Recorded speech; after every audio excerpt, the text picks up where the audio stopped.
நிபந்தனையின்றி எந்த கஷ்டமின்றி நமக்கு அவ்வளோ கொடுமைப்பட்டணும். வாரினால் அடித்தோம், ஆடைகளை உதிர்த்து, எலும்புகளை உருக்குறைந்து, ஈட்டியினால் குத்தி, விழாவை குத்தி, அனைத்து முள்முடி சூட்டினோம். எல்லாத்தையுமே மன்னித்து நமக்காக பிதாவிடத்தில் பரிந்து பேசுகிறார். எந்த கஷ்டமும் எந்த இதுவுமின்றி நமக்காக பேசினார். நாமும் இயேசுவை போல மன்னிப்பவர்களாக இருக்க வேண்டும் என்பதை இயேசு சிலுவையில் வெளிப்படுத்தினார். ஆமென்.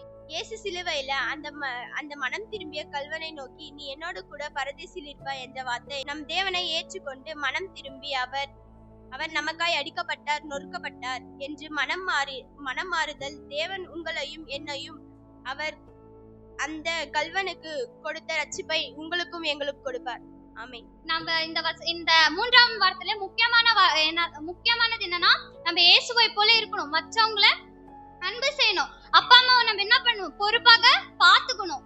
நம்ம மற்றவங்களை நேசிக்கணும். இயேசுதான் நம்மளுக்கு என்னவா? மெய்யான ஆறுதல். நம்ம எல்லாரும் விசுவாசிகள் எல்லாரும் ஒரு குடும்பம். தந்தை தாயை கனம் பண்ணணுமா? என்னவா? அவங்களை பொறுப்பா பார்த்துக்கணும், கனம் பண்ணணும். ஆமீன். நாம் அவருக்குள் நீதியாகும்படிக்கு பாவமே அறியாத சுத்த கண்ணராய் இருந்த இயேசு கிறிஸ்து நமக்காக பாவமானாராம். அவர் பாவமே அறியாத இருந்ததுக்கு தேவன் நம்மளுக்காக பாவம், நாம பாவத்துல சூழ்ந்து கொண்டனால அவர் நம்மளுக்காக பாவத்துல சிலுவையில சுமந்து தீர்த்தார். நான் இது இங்கிலீஷ்ல வாசிக்கிறேன். God has Christ who was sinless that are sin so that we might renew God's approval through him. For our sake he made him sin. நாம செஞ்ச மிஸ்டேக்காக அவர் பாவமானார். ஆனா நாம இப்போ பரிசுத்தமா இருக்கிறோம். பிதாவாகிய தேவன் இயேசுவுடன் தன் முகத்தை மூடினார். உங்களுக்கு ஒண்ணு தெரியுமா?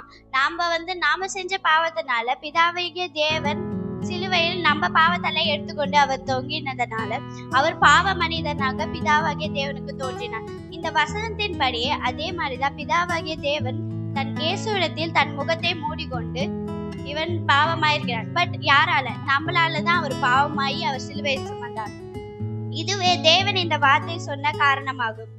நண்பகல் இரவில் இருந்து மதியம் 3 மணி வரை அந்தகாரம் சூழ்ந்தது. இது இயற்கைக்கு அப்பாற்பட்ட அந்தகாரம் ஆகும்.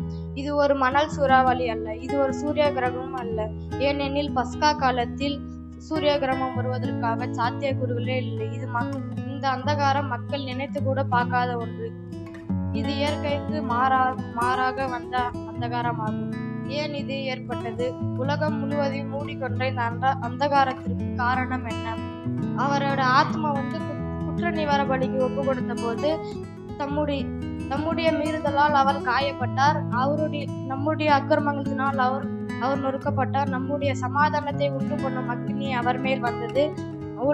உலக இரட்சகராக பூமிக்கு வந்த இயேசு உலக மக்களின் பாவங்களையும் மீறுதல்களையும் அக்கிரமங்களையும் அவர்களின் வரவேண்டிய சகலவித பாடுகளையும் தண்டனைகளையும் வேதனைகளையும் நோய்களையும் கல்வாரி சிலுவையிலே தொங்கினவராக சுமந்து தீர்த்தார் இயேசு. பலர் இந்த வசனத்தில் இயேசுக்கு ஏற்பட்ட தாகம் ஆத்மாதாகம் என்று சொல்றோம். ஆனா விதமான ஞானார்த்தங்களை கொடுத்தாலும் இயேசு தம் சரீரத்தில் எவ்விதமான மயக்கமும் இல்லாமல் சுய நினைவுடன் சரீர வேதனை அனுபவத்திற்கு விலகித்தான் தாகமாயிருக்கிறேன் என்றார். நாம் மறுபடியும் ஒரு காலம் தாகம் அடையாதபடிக்கு அவர் சிலுவையில் தாகம் அடைந்தார். அவர் பாடுபடும் மனுஷகுமாரன், அவர் தேவனுக்கு கீழ்ப்படிந்த ஊழியக்காரன், அவர் பாவிகளை நேசிக்கும் அற்புத இரட்சகர். முழு கிரயமும் செலுத்தப்படும் பொழுது மனிதன் செய்த பாவத்திற்கு உச்சகட்ட தண்டனை மரணம். அந்த மரணத்தை தன் சரீரத்தில் ஏற்றுக்கொண்டு முடித்தேன் என்று அர்த்தத்தோடு ஆண்டவராகிய இயேசு முடிந்தது என்று சொன்னார். இயேசுவை போல தேவனுடைய பிள்ளையால நாம் ஒருவரும் இந்த யோவான் 19 சொல்லுகிறபடியே நம் வாழ்க்கையில் முடிந்தது என்று சொல்லணும். என்ன முடிந்தது சொல்லணும்னா, நம் தரித்திரம் முடிந்தது, என் இல்லாமை முடிந்தது, என் வியாதி என்ன முடிந்தது, என் கடன் என் முடிந்தது, என்னுடைய வட்டி என முடிந்தது என்று சொல்லும் போது நம் தேவன் நம் ஜெபிக்க அவர் தலையசிக்கிற தேவனாய் இருக்கிறார். இயேசு சிலுவை மத்தியில 7ஆம் வார்த்தையாக பிதாவே உம்முடைய கைகளை நாவே ஒப்படைக்கிறேன் என்றார். இயேசு பாவிகளை ரட்சிக்கதான் இந்த பூமிக்கே வந்தார். நம்முடைய பாவங்கள் நிமித்தம் அவர் அடிக்கப்பட்டார். நம்முடைய அக்கிரமங்கள் நிமித்தம் அவர் அடிக்கப்பட்டார். நமக்காக கடைசி சொட்டு ரத்தமும் தண்ணீரும் கூட நமக்காக சிலுவையில சிந்தினார். அவர் பிறக்கும் போது அவருக்கு தெரியும் நம்ம மரிக்க போறோம் என்று. ஆனாலும் அவர் இந்த பூமிக்கு வந்ததின் நோக்கமே பிதாவின் சித்தத்தை தான் நிறைவேற்றதான் இந்த பூமிக்கு வந்தார்.